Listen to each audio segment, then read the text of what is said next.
how are you? I'm good. How's it going?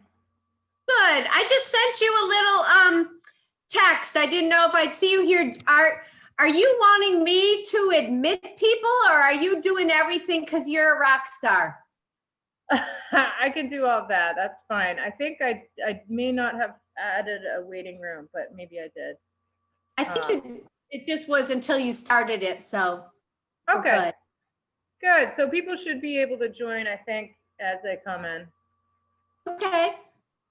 Excellent. And I know I'll take my video off, but I know a lot of people are coming and are really excited about this. I've gotten a lot of emails. So, oh, that's wonderful. Good. Good. Yeah, That's people are taking testing kits and everything. So thank you. awesome. Thank you. Thanks for letting us do this and collaborate with you and get the word out. That's really awesome. Yeah. And I'll be here, but I won't be looking at you. Okay, no worries. Okay. All right. So we have about 5 minutes or so, and I think I'll mute everybody before I get rolling here.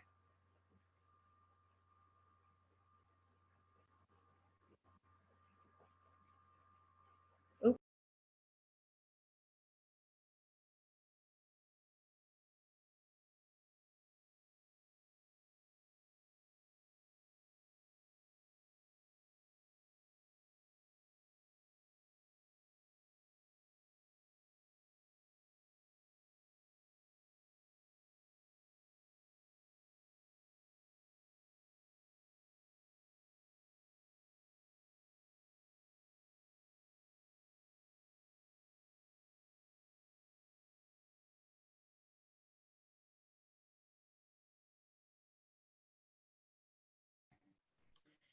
Hey, Tara, somehow I just got made the host.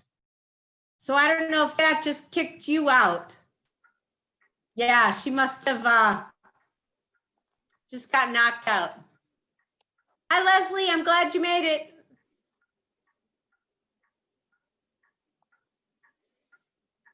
Got it. EB, thank you. Problem. Who are you? Oh, I am the. Oh, you're one of the new people. That's right. I just read that. Yes, I'm the education and outreach assistant for this coming year as an AmeriCorps member. Great. Welcome. Thank you. So she's coming back, right? I assume so. She's at the office, so but yeah, I'm assuming she's coming back. It just it looks like she might have left. And Leslie, I'm glad to see you made it too. Oh, I'm there. Yep, you're Okay. there. Hi. I think I'm going to mute everyone just like Tara was going to do, and we can just wave at each other until she gets back. Okay.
So EB, I'm just wondering if we've lost her forever, or are we worried about this? I'm not sure. I am considering texting her, but Yeah. I just I'm not- did too, and I didn't hear from her. okay, I don't know. I mean, if worst comes to worst, I do have the slideshow shared with me. I could attempt to give it all myself, but probably that's not what we want to do. I think we could just probably wait a little bit longer and see if Tara comes back. I'm sure she will.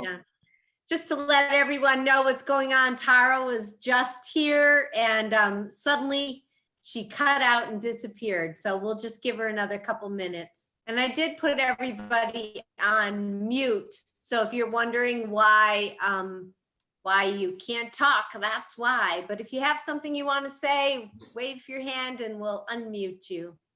Hi, Patrick.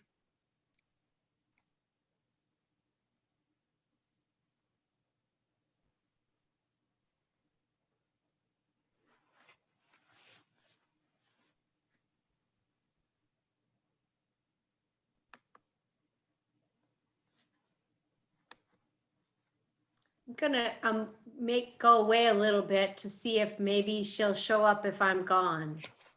If you're gone and you can assign a new host, you should hand it to me so that I can. And does that make sense? I mean, I'm not going away. I'm just gonna like see if Tara had technical difficulties during the CLC presentation too. Thank you, David. Okay, we were having some power issues around this area a little bit ago. But Okay. yeah, if you can assign me the host, I can at least put up the Sure. slideshow. Okay. I believe. Gotta go to you, Video that- and I have to make you the host. Yeah. I'm not too Okay, sure. it's all Okay. you, EB. How do you do that? Okay. Okay. Bye-bye.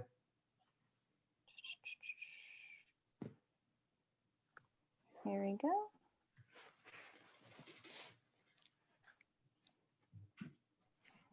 You could make me co-host, and then I could, you know, well, That's people are able to get in. Okay, Oh, good yeah. luck. true. Thank you. Yeah, I'm just pulling up the slideshow so that we've got it ready.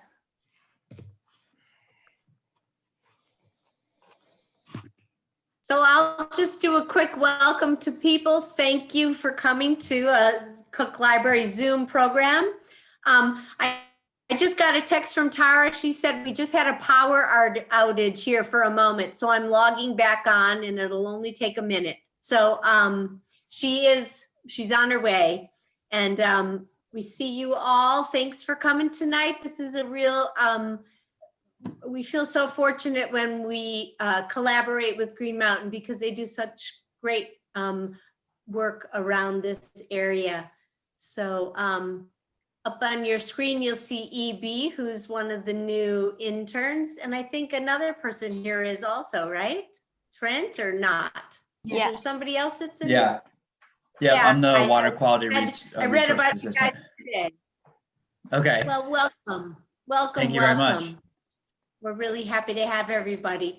Those of you who don't know what we usually do on Zoom is have everybody muted, let the presenter do their thing, and then you can wave your hand to be unmuted. You can turn your picture off if you want to have your glass of wine and nobody sees, or your dinner. And then the screen will be shared with Tara. And if for those of you who are just popping in now, she had technical difficulties, lost power, so she should be rebooting any second. But up in the corner is EB. I'll let you take it away. Okay, thank you.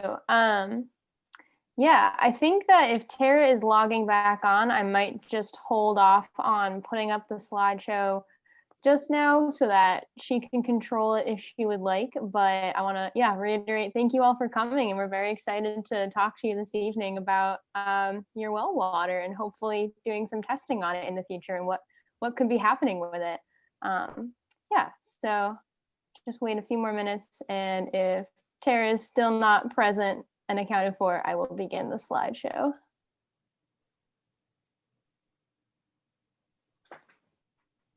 Also, if people are interested in sharing a little bit about themselves, you can type into the chat your name, where you're from. You can sort of get to know who is all here with us this evening.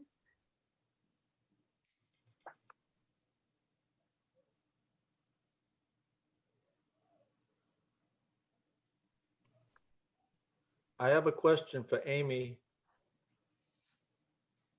Yes. Hi.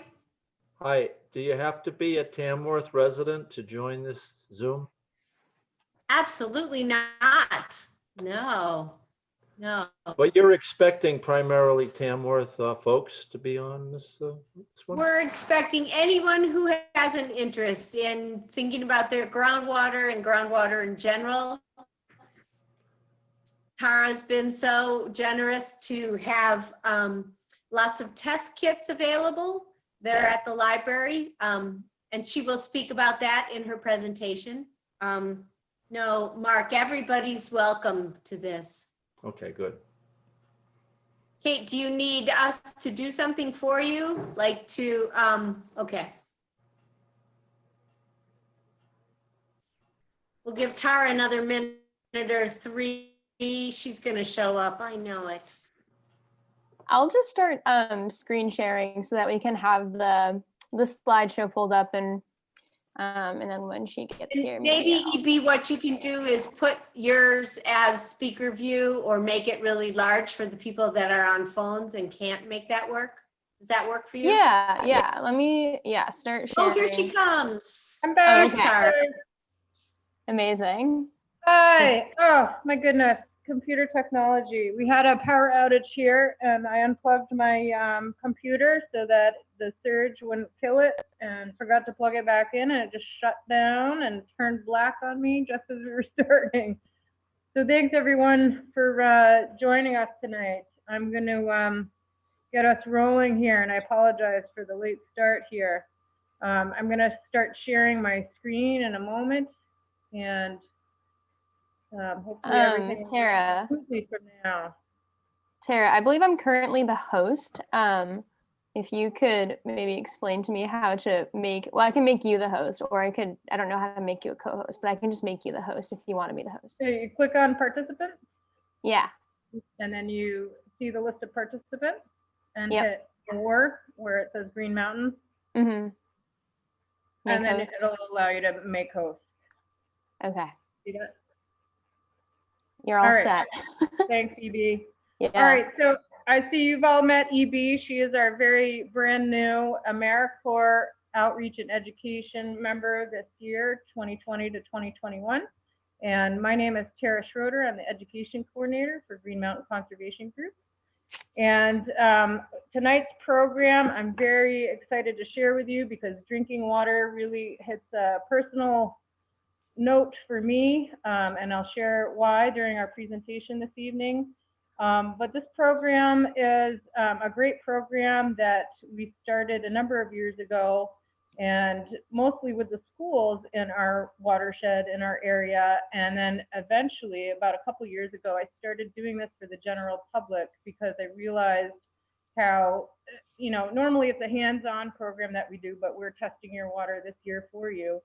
But it's a great way to promote drinking water education. A lot of people have questions about their drinking water and want to know what resources there are out there to understand their water quality and better protect it. So I'm going to delve a little bit into this program tonight, share with you some groundwater quality data from some studies that we've done through Green Mountain Conservation Group with Smith College and Dr. Robert Newton, who's former professor of geosciences at Smith College and hydrogeologist.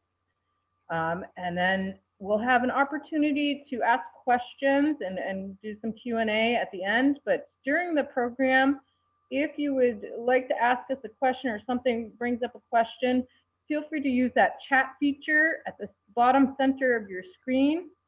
And then stick around towards the end of the program because we do have a quick poll. It's just one question, but we need to take some data, some information for EB's AmeriCorps service. So that's why we ask you to stick around, and I'll try and get that done, once we start doing the Q&A session. So if folks want to leave early, they can. All right. So here we go with the screen share. I'm going to start sharing my screen now. All right. How's that coming through, EB? All right. Yes, it's Yeah. looking great. All right, so if everybody wouldn't mind just muting themselves, and we'll have no background noise, you can hear it loud and clear. I want to start out by thanking the Tamworth Foundation for helping to promote drinking water education in the town of Tamworth this year, and also for the Cook Memorial Library for co-hosting this with us and helping to get the word out about it. Smith College, Dr. Robert Newton is a big part of this presentation, and a lot of the data that I'm going to be sharing with you tonight is from his analysis of groundwater samples. The program is called Get Wet, and it stands for Groundwater Education Through Water Evaluation and Testing. So if you're not familiar with Green Mountain Conservation Group, we're a nonprofit charitable organization. We're a watershed organization. We work with 7 towns in the local area. And we were founded in 1997. We're devoted to promoting an awareness and appreciation of our watershed's natural resources and encourage a commitment to protect them through research, education, advocacy, and land conservation. So it spells out REAL. That's our acronym that we use to remember that. This program, Get Wet, is 16 years old, and it's been conducted since 2005. Based out of the University of Maine. And I attended a conference there, met the founder of the program, Teresa Thornton, and thought that this would be a great program to bring to our schools because we have such significant water resources here, and that's what we do here at Green Mountain Conservation Group. So it's done in 7 states to my knowledge at this point, more than 44 towns and 23 schools, over 100 teachers and thousands of students, and hundreds of professional and community volunteers. Now, I like to start off this program thinking about how much water we have on the planet. Water is one of our most vital resources on Earth. It's a tremendously valuable resource, yet it's often taken for granted, squandered, and also polluted. It's a finite resource. In fact, more water will never be created. We only have what we have here on Earth. So less than 1% of the world's water is readily available for human use. A lot of the fresh water on the planet is located in the polar ice caps, as water vapor, deep in the ground, inaccessible to us. So I'm going to say that again, less than 1% of the world's water is readily available for human use. So think about that. Up here, we're pretty water rich. We don't have to really think about where our water is coming from. We just turn on the tap and it comes right out. But in a lot of places on the planet, people have to walk for hours every day to find clean water. All right. So water has been called the commodity of the century. And Goldman Sachs has even called water the petroleum of the future. They're not looking on Mars and the moon right now for oil. They're looking for water. So a pretty critical resource for us, and it's going to become even more critical. Even in our water-rich area, clean water will grow in importance in the future. And to protect it, we really need to start thinking about working together and think about this resource on a wider scale and longer term. So EB is going to talk a little bit about what a watershed is, and I'm going to hand it over to her. So go ahead and unmute yourself. Great, thanks, Tara.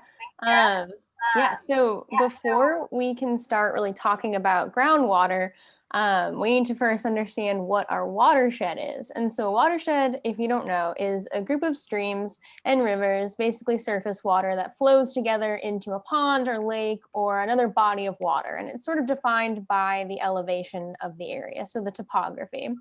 And New Hampshire, we have 5 watersheds, and you can see on the map that we are in the Saco River watershed. And that's where GMCG does its work. And so rain, snow, basically all precipitation that falls on our watershed, it ends up ultimately in the groundwater. It'll soak through the surface of the earth, the crust, into our groundwater and saturate the soil. Yeah, and cool. And so, as I mentioned, we are in the Saco River watershed. And so at GMCG, we have a program called the Rivers Program, which deals with water quality research. And we also work with the Saco River Corridor Commission because, as you can see from the map, our watershed flows from New Hampshire into Maine and ultimately into the Atlantic Ocean. So the water that is in our area not only affects us, but affects everyone further along this little, the blue space until it reaches the river, basically the Saco River until it reaches the ocean. And so we have a shared QAP, which essentially is our quality assurance project plan since the water quality monitoring program was developed. So we're all using the same techniques to ensure that our data is comparable and can be compared to each other. And we have this one water quality program for one watershed, even though it's in 2 states and 26 towns and over 10,000 sites. We also, it's important to think of the 300,000 people on the coast who are drinking the Saco River, essentially. So, like I said, all of our activities that could affect our water here will also affect all of them. And once again, this is another picture of our watershed, but this is the Ossipee Watershed, which is a sub-watershed of the Saco River watershed. So on this map, you'll probably be able to find your town. We've got the Ossipee Lake, Silver Lake. You can see Effingham and Tamworth and Ossipee. And this is just a little bit closer to home where we are within the Saco River watershed. Okay, and I just want to clarify one thing that EB said, and you did a great job, EB. It was 10,000 site visits, not 10,000 sites. Boy, that would be a lot of sites to monitor. So site visits is what she was talking about with our surface water monitoring program. Now we're going to delve into drinking water. So you can see the watershed map here on the right-hand side, once again, and all the towns that lie within it. There are 14 communities in New Hampshire that are within this Ossipee watershed. And about 70%, even more than that in the busier tourist months, rely on private wells in that watershed to get their drinking water. About 30% rely on public water systems. And while the public water systems are monitored or regulated by the state, private wells are not. So it's up to us, it's up to the individual homeowner to make sure that their drinking water is safe. And usually people only get their water tested when they're either buying or selling a house. So it's not something that we really think about. In fact, it's out of sight, out of mind very much, I think, for most people until you have a water issue. And just, I'm going to say this a few times tonight, the contaminants that we're talking about, most of them are colorless, odorless, and tasteless. So you wouldn't know that they were there unless you got your water tested. Really, really important to get your water tested. So we have 3 different types of aquifers that contain water or hold our groundwater beneath the surface of the land. We have a stratified drift aquifer, which is made up of sorted sands and gravels left over from our last glacial period, deposited by meltwater streams. And these typically yield more water. We have the glacial till aquifer, which is unsorted material deposited directly by glaciers and yield a little less water. And then bedrock aquifers, which is fractures in the bedrock beneath us, and they are highly variable in how much water that they yield. And here's just an image from Dr. Newton of some of our stratified drift aquifer, and you can see those layers of sand and gravel that were deposited by the glaciers. And if you live right over this stratified drift aquifer, which is the largest one in the state of New Hampshire, you know how sandy those soils are. And those sandy soils are very porous, In this image, you can see how water can be contained in the spaces in between those particles of sand or soil, and then how water can be contained in the fractures in our bedrock. And this is just an image to show that, but also to show, that water table beneath which there's this saturated zone where water is filling all those spaces between either the rock or the gravel, and then above the water table, that unsaturated zone. And that water table fluctuates. And as you know, it fluctuated a lot this year with our drought. So there's a few different types of wells that we use in our area to access our drinking water. Some of you may have drilled wells that go deep down into the bedrock. They can also be drilled into the stratified drift and down below the stratified drift into the bedrock. Driven point wells, which can be in stratified drift, and then dug wells, which can be in stratified drift or the glacial till aquifer. So different types of wells. It's interesting. A lot of people don't know where their well is on their property, or they never really looked at it. They are unsure what type of well that they have. So it's something that's good to know and understand. And then to understand the different land uses and activities around your well that could be impacting your drinking water at home. And here are some of them. Here are some threats to groundwater. Natural and human activities can impact your drinking water quality. The natural contaminants that we're looking at can be bacteria such as E. coli and fecal coliform, or from the rocks in New Hampshire, which contain radon, arsenic, and uranium. And then there's a whole slew of human activities referred to as potential contamination sources that can impact your water quality. And some of these include vehicle service and repair shops, septic systems, snow dumps, salt storage areas and usage, and even cemeteries.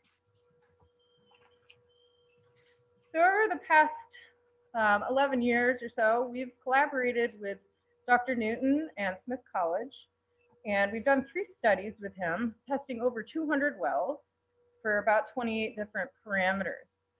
And it's been great to find out more information about the quality of our drinking water and what are some common contaminants that you should be concerned about as a homeowner in this area. Some of the issues that we've seen have involved elevated fluoride, and heavy metals, including a number of wells that tested high in uranium in 2019. So from the 2019 data, these are some of the contaminants that we saw coming from the minerals in the rocks. Uranium, I mentioned 7 contaminated wells. So contaminated means the levels of your uranium were above the state standard or the maximum contaminant level. So above what they recommend it be at. Cadmium and fluoride, also 1 contaminated well for each of those. And then arsenic, a lot of people are concerned about arsenic, but really that is more of an issue for southeastern New Hampshire. You can see all those darker colors where arsenic levels are high in the underlying bedrock. Although we do have a few areas in Tamworth and Sandwich that could potentially have some arsenic coming into their drinking water. So it is something you still want to test for. Uranium also comes from the underlying soil and water and can get into your drinking water from the bedrock. And it's harmful to your health, just like arsenic is. And it actually affects your kidneys. So it is something that you want to test for. We found those 7 wells strewn across the watershed, marked here in the red on the map, that had elevated levels above the state standard for uranium. So it sounds pretty scary. It is something that you want to test your well water for in our area. These wells, as you can see, are in stratified drift, but they're bedrock wells, so they're drilled deep down into the bedrock here. This is Ossipee Lake, just for reference, in the Ossipee Mountains. Fluoride was another contaminant that was found to be elevated in a number of wells. About 40% of the wells that we tested had fluoride levels above 1 milligram per liter. And Dr. Newton recommends that children in these homes shouldn't receive supplemental fluoride to prevent tooth decay. Otherwise, they're getting too much. Fluoride above 4 milligrams per liter can cause skeletal fluorosis. So another good thing to look for, to test for in your water and find out, especially if you have kids. Lead and copper, some of the heavy metals that we found in different wells across the watershed. Copper was elevated in 16 wells, lead in 2. My well at home was one of those wells that was contaminated back in 2016, and that was found out through Dr. Newton's study with Smith College. And I'm just eternally grateful to Green Mountain Conservation Group and Dr. Newton for having this program, helping people test their well water, and alerting us to the fact that we had high levels of lead in my water because I had a small infant and she was anemic for the first 4 years of her life. And we didn't know what the cause of it was. And it turns out it was our drinking water. Once we started to drink from a different source, the anemia went away. So it definitely can impact your health, especially small children. I just want to share this, these 2 graphs from Dr. Newton, which show that the lead and the copper are probably coming from the plumbing. So the red on these graphs is the first flush sample. So people would take the first sample in the morning right away when they first open their tap. And then they would flush it for 5 minutes and take the second sample. So you can see the difference between the concentrations of copper and lead and the first flush sample, and then after 5 minutes in the blue, it really went down. So what this is saying is it's coming from the plumbing, and that if you flush your water in the morning, if you're concerned about that, that can really lower the exposure that you're getting to these different minerals, or these different metals. All right, so salt. I want to talk about salt for a moment because here's a quote from Dr. Newton, and this is something that Green Mountain Conservation Group has followed for a number of years here with our surface water monitoring and now our groundwater monitoring. Dr. Newton says, salt is probably the thing that's going to have the biggest long-term effect on the most wells in the area. We're seeing growing salt contamination throughout the region. So salt also makes water more corrosive. So people may have more heavy metals like lead and copper, arsenic, uranium, released into their water because their water is saltier and more corrosive. Salt contamination can come from a number of different sources like de-icing salts or road salt, landfills, septic tank leachate, especially if there's a water softener in the home, and industrial wastewater, and some fertilizers also have salt. So here's a map of the 2 wells. There's one up here, and then one I can't see on my screen, but it's over here in Freedom, that were contaminated with salt above the state MCL for chloride, which is at 250. And that MCL is just a secondary standard. It's mostly concerning the taste of the water. So that at that point, at 250 and above, the water starts to taste salty. So it's really not so much about your health. Salt impacted wells were ones that we saw that were above 100 milligrams per liter of chloride, and that included 12 different wells across the watershed. Some of them along major roads, that's these things in the red, these lines in the red, and some not. So perhaps there's, water softeners being used or other inputs of salt into the system at those places. One thing I do want to mention is that the natural background levels for chloride in our watershed are around 5 milligrams per liter. So when you get levels above 100, you know that salt is getting into the system from somewhere.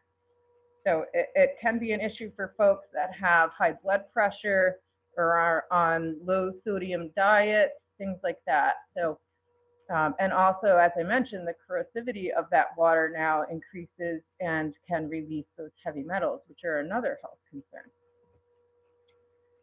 So what we're finding in our watershed is something that's being found across the state of New Hampshire, in fact, across the snowier regions of the United States and Canada, where salt use has increased. The chloride concentrations are also increasing. So this study by Laura Medali was done in 2013 to show increases of chloride by town in our state. And you can see the difference in the darker shades from 1995 to 2005 here, definitely on the rise. So essentially what we're doing is we are creating salt water out of our fresh water, but slowly. And in fact, our data shows the same thing from surface water monitoring. And also this is a groundwater monitoring graph, only 6 sites, but 6 sites that were tested both in 2016 and in 2019, showing a 50% increase in fluoride concentration just in those 3 years.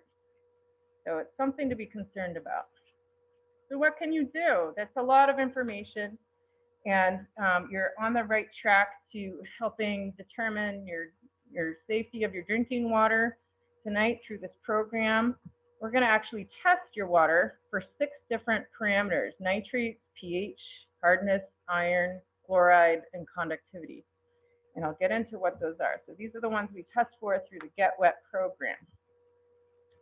Nitrogen, including nitrates and nitrites, is a concern, and in fact, the state recommends you test for this contaminant every year, particularly if you have some of these land uses going on around your water source, your well, or there's a lot of development in your area. So nitrates can come from lawn fertilizers, and both nitrite and nitrate can come from manure and human waste. So something that you don't want in your drinking water. pH is a measure of the acidity, or how acidic or basic your water is. And in general, you want your water to be in a healthy neutral range of 6.5 to 8.5. Nothing too acidic, like lemons, or basic, like bleach.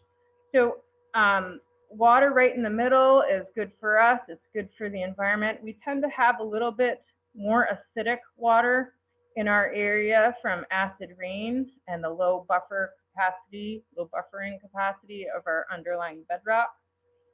But pH can also affect heavy metals being released into your drinking water as well. So if you have really acidic water or basic water, you can get some of those heavy metals released. So it's a good thing to test for.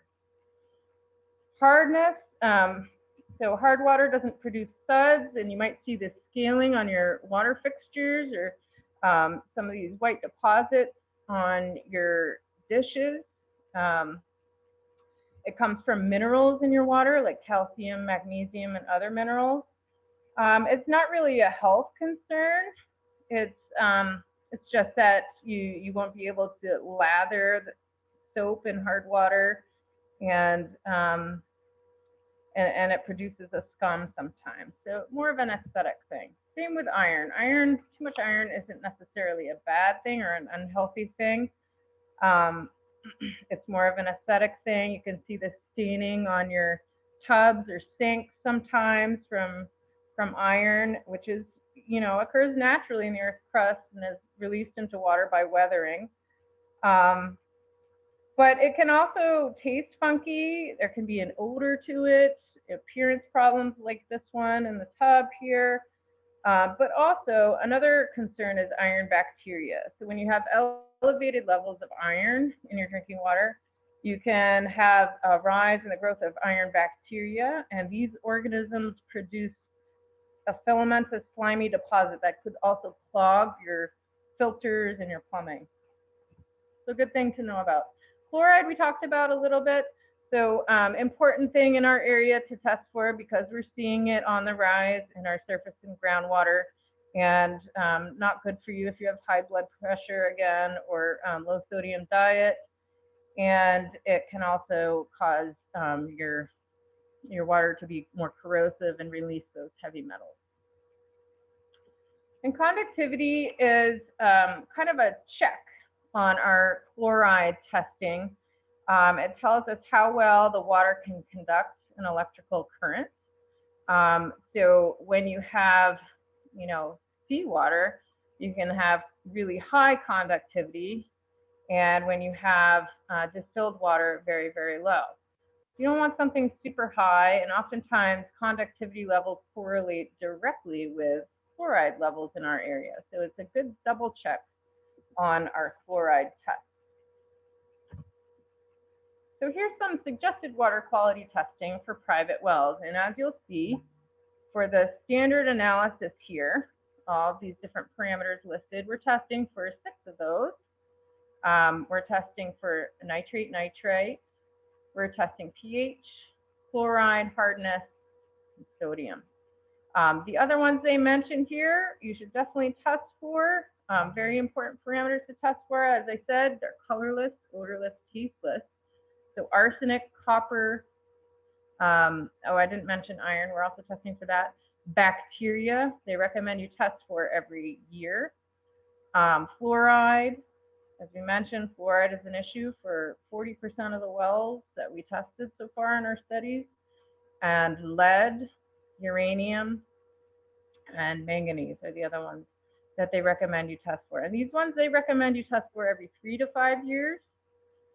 If you live in an area where your well could be impacted by petroleum products, like you're next to an auto body shop or a junkyard or a gas station, or you know of some dumping in the area, maybe you test for volatile organic chemicals. Those are have really a significant health impact. And then if you're near, agriculture where pesticides or herbicides are used, synthetic organic compounds might be something that you want to test for. Radiological analysis, looking at radon, also an important thing to test for. Radon can cause lung cancer. It's the second leading cause of lung cancer behind smoking in our country. So definitely something you want to test for. So when's the test? I mentioned every year for nitrates, nitrites, and bacteria, especially, if things are changing, activities are changing around your house and your well. Every 3 to 5 years for all those other different parameters.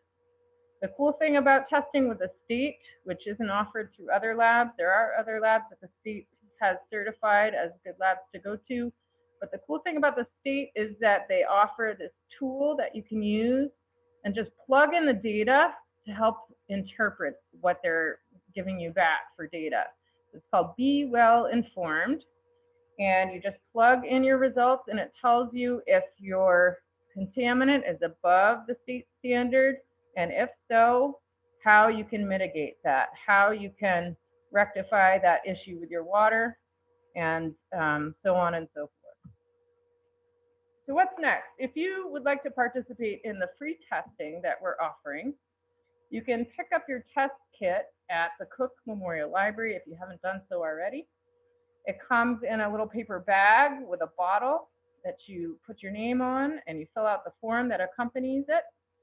Follow the directions on that sheet to take your well sample and dry the bottle off, write your name on the label, and return the bottle and the form in the bag to the cooler at the library by this Friday at 12 p.m. We will then test your well water and process those results and get them back to you next week. So if you are looking for additional water tests and water testing kits, there are also the standard analysis test kits and radon sampling kits available at the library. All right, so that's a separate cooler than the one that you're going to be returning your well sample to. All right, and then you would, if you did it through the state, it also costs money. I have a list of costs here if people are interested. The standard analysis is $85, and radon is an extra $20 because that's not included in the standard analysis. And then I have a kind of a menu here that I can read from if people are interested. For more information, when you get your water test results back, we will send you some additional information, including links to DES fact sheets or Department of Environmental Services fact sheets. We also have a meeting of our Ossipee Aquifer Advisory Committee, so you can learn more about drinking water protection efforts that are going on in the area, and that will be Wednesday, December 2nd, from 5 to 6 p.m., and it will be on Zoom. And you can be put on my email list if you're interested in following the minutes of those meetings and what's going on and issues that people bring to the table. Usually that's where we hear about water contamination issues in various towns. And then Get Wet, this program where we ask for volunteers from the community to help bring that program to the public and to local schools. We will have online trainings in 2021. Mostly those will be for teachers, but in 2022, we'll have, hopefully, if we have, a safer climate to do it in, we'll have in-person trainings and hopefully we'll be allowed in schools again at that point in time. All right, so I'm gonna open it up to questions now. And if you want to email me a question in confidentiality, you can email education@gmcg.org. If it's a super technical question, I may reach out to some of our professional partners to find out more information and get back to you. And the number you can call for our office is on the bottom here as well. So I'm going to exit out of this at this point. And I am going to check out our chat feature here and see if there are any questions that we can help answer. We have at least two questions that Okay. haven't been addressed yet. Jill answered one from a little bit earlier, but the first one that hasn't been answered is from John and Barbara. All right. Yeah, hi. I guess we noticed this year our modest garden our vegetable garden wasn't growing as well, caused us to get our pH tested, and it came out at 5. When we bought the house 5 years ago, it was tested at 6.5. So I'm wondering what might cause such a dramatic change. So I mentioned in the presentation that we can get acid rain in our area from, the air currents bringing air pollution from the south and the west of us, where there's lots of factories, and that could definitely impact it. That's a big jump though, in a short amount of time. Yeah, that's So, gonna be what we thought. We irrigate it with like 50, 60 gallons of water a day from the well, and that's never been an issue. You can also, I don't know necessarily the cause of it. I do know that, if you have sandy soils, you have probably a really low buffering capacity for that pH, if that pH is low from the acid rain. But you can amend your soil if you needed to. You could add some lime to help bring that pH back up. pH is a tricky thing in our area, and we're definitely, sometimes I wonder how things can survive. Our macroinvertebrates and our fish can survive in these more acidic waters. Yeah, well, our docs have also said that drinking pH 5 water is not the best thing for you. Absolutely. Yeah, it isn't. Yeah, you might need some antacid after drinking that. It could cause chronic problems with your digestive system. So definitely look into where the cause is, coming from. And have you had your well water tested too? Yeah, that's where all these results come from. Oh, that's where these results came from. It's basically the well water coming out of the tank that changed its pH. Yeah, I know at my house, our pH is like a 4.6, very low pH. And it's wreaking havoc on our plumbing, but also it's possibly being caused from natural conditions. We have a wetland close by, so that water can be more acidic naturally. And we have a dug well, so very shallow well. But definitely it can wreak havoc on your digestive system. So finding a solution to get that pH back up to more neutral range, 6.5 to 8.5 would be a good idea. Cool, thanks. Yeah, thanks for your question. All right, I'm scrolling down to see what else we have for questions here. Yeah, and the next question is from Dexter Harding. Hi, Dexter. Hi. Hi. All right, so you're talking about drought and water quality affected with the level drops a lot in drought, or Right. when the level rises again. To my knowledge, the way that droughts can impact water quality is that they can make the contaminants more concentrated. If you think about less water, it's less diluted. So, contaminants that might be more diluted at other times of the year when there's more water in our surface waters or in our aquifers, can be accentuated, can show up at higher levels.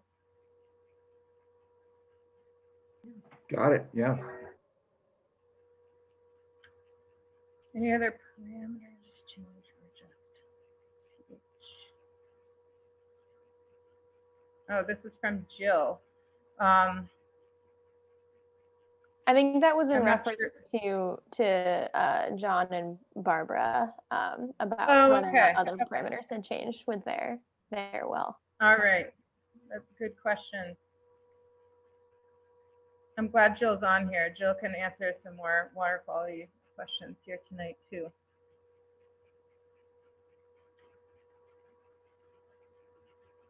Okay, so if you're not reading these chat features, I guess John and Barbara were also mentioning Sandwich Agriculture Commission tested 30 wells, mostly underneath whiteface, and there was arsenic-bearing bedrock. No arsenic found in those well tests. Yeah, it That's was good. kind of interesting that one of the farms in town had a calf die, but after a Oh. fair amount of investigation, it turned out to be magnesium in the Oh. water that the calves had.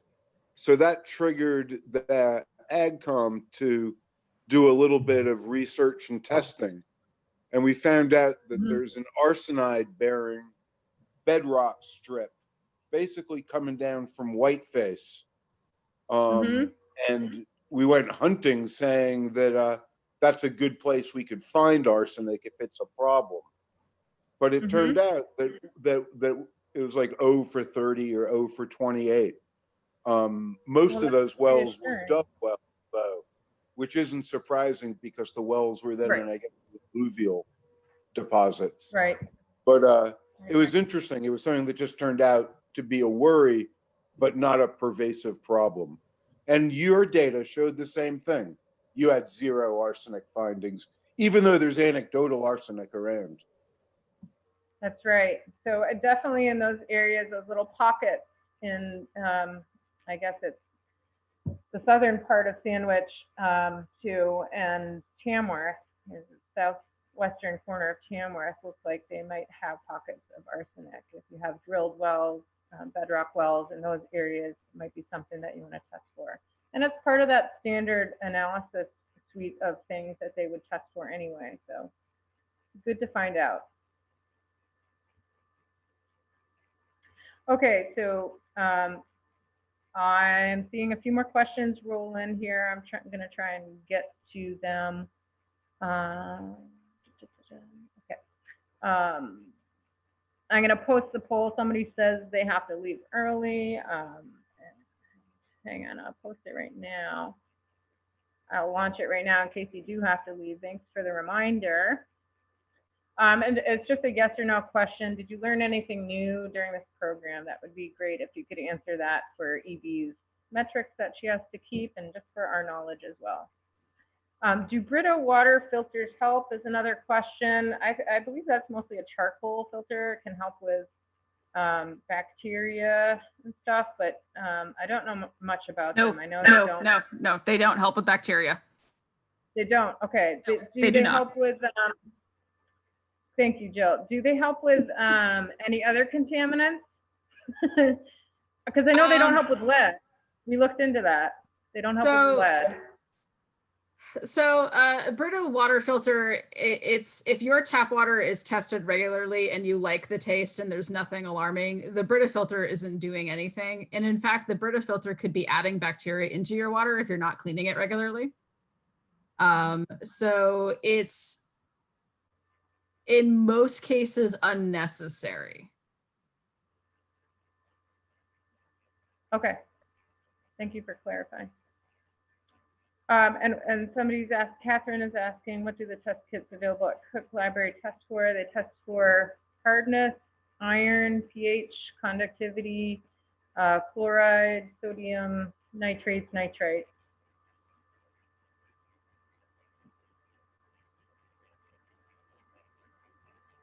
And it looks like we might have another question. Okay. Yes, okay, this next one is about the MCL for arsenic. It's this Mark says, I live in Sandwich and have high arsenic levels in my water. I believe the arsenic MCL has recently been lowered to 10 parts per billion. To my knowledge, it was actually lowered to 5 parts per billion. It used to be at 10 parts per billion. So it's now at 5. It's even lower than that.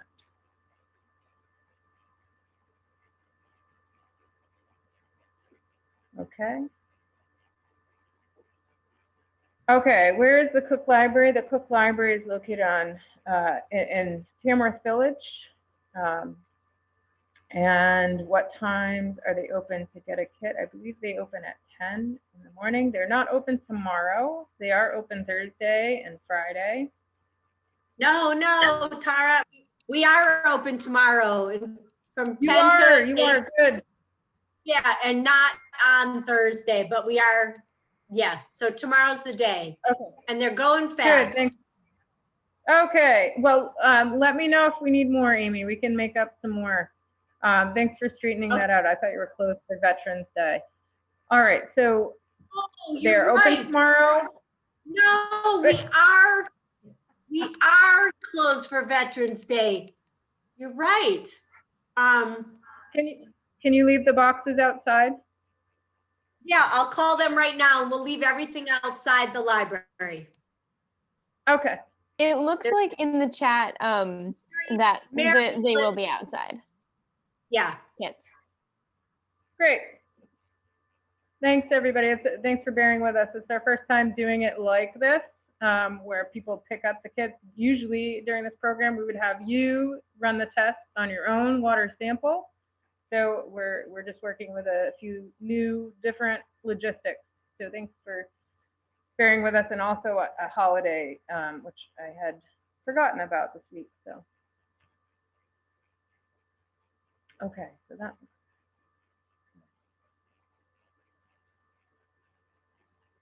All right, any other questions? Okay, well, what time is it? I guess we're gonna wrap up a little bit early. Please take the poll if you haven't done so. We have lots of information on our website. And again, if you do the water test, we will share with you some more resources to help you interpret your data and also find out where you can test your water for other really important contaminants that you'd want to know about.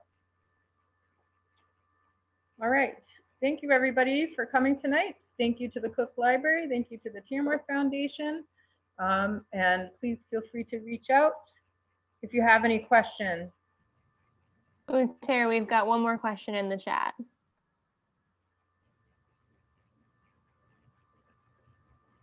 Okay, so can the kits come back Friday the 13th? Can they come back later?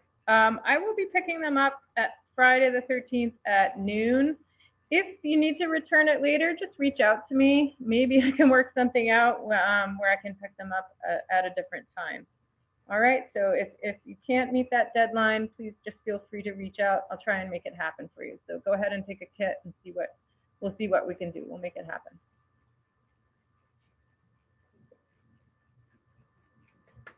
Thank Okay, you. I'm gonna go ahead and say goodbye to everyone. Thanks for joining us tonight. Great. So long. Thank you.